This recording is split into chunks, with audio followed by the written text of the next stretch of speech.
আসসালামু আলাইকুম। ফিরে এলাম আবার একটি সুন্দর শাড়ির টিটল নিয়ে। জানি না কেমন হয়েছে। আসলে আমার এখানে জায়গা কম, তাই এইভাবে একটু কষ্ট করেই করতে হচ্ছে। জানি না কতটা করতে পারছি। আসলে আমি অতি একজন সাধারণ মানুষ, খুবই সাধারণ।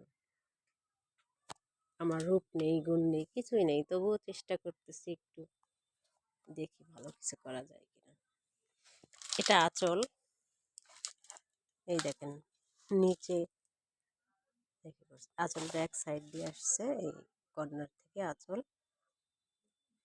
আর এটা হচ্ছে বুকের সামনে, বুকের পাশে জমিনটা ফাঁকা। এই দেখেন, মার্শাল্লাহ অনেক সুন্দর হয়েছে। এই দেখেন, আমি একটু দূর থেকে পুরো শাড়িটা দেখাই। এই দেখেন, একটু দূরে যাই, পুরোটা দেখাই। এই দেখেন, আমার এখানে জায়গা কম, তাই একটু কষ্ট করে ঝোলায় রাখতে হয়েছে। এইটা পুরোপুরি। এই দেখেন,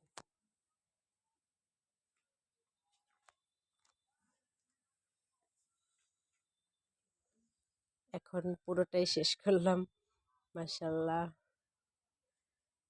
অনেক অনেক সুন্দর হয়েছে। জানি না কার কাছে কেমন লাগছে। যদি কারো কাছে ভালো লেগে থাকে এই সুন্দর শাড়িটা, তাহলে কমেন্টে জানাবেন। আর যদি এই শাড়িটাকে অর্ডার করতে চান, কাপল ড্রেস, ফ্যামিলি ড্রেস, যে কেউ অর্ডার করতে পারবেন। আমার ফেসবুক পেজে যে অর্ডার করবেন, অথবা ইউটিউবে বিসমিল্লাহ বুটিক্স হাউসে অর্ডার করতে পারবেন। জানি না কার কাছে কেমন লাগতেছে, আমার কাছে তো অনেক অনেক মাশাল্লাহ অনেক ভালো লাগতেছে। হয়তো বলবেন আপনারটা আপনার কাছেই ভালো লাগতেছে। না, আসলে যেটা ভালো সেটা ভালোই বলতে হবে। তবে হ্যাঁ, কারো কাছে ভালো নাও লাগতে পারে, এই আর কি। এই মাঝখানে পুরোপুরি শুকানোর পরে আপনাদের সামনে আবারও নিয়ে আসবো। এই মাত্র কাজ শেষ করলাম, তাই তারপরে একটু ভিডিও করলাম আপনাদের দেখানোর জন্য, আপনাদের সাথে শেয়ার করার জন্য।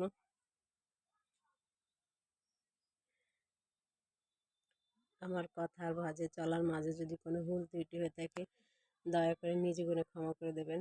আসলে আমি ওইভাবে কথা বলতে পারি না, বা বলিও নি কখনো, তাই হয়তো ভুল হতেই পারে।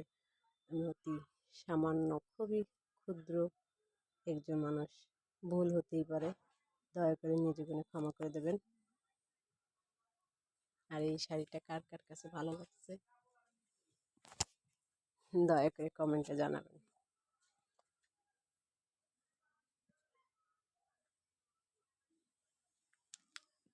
আসসালামু আলাইকুম সবাইকে।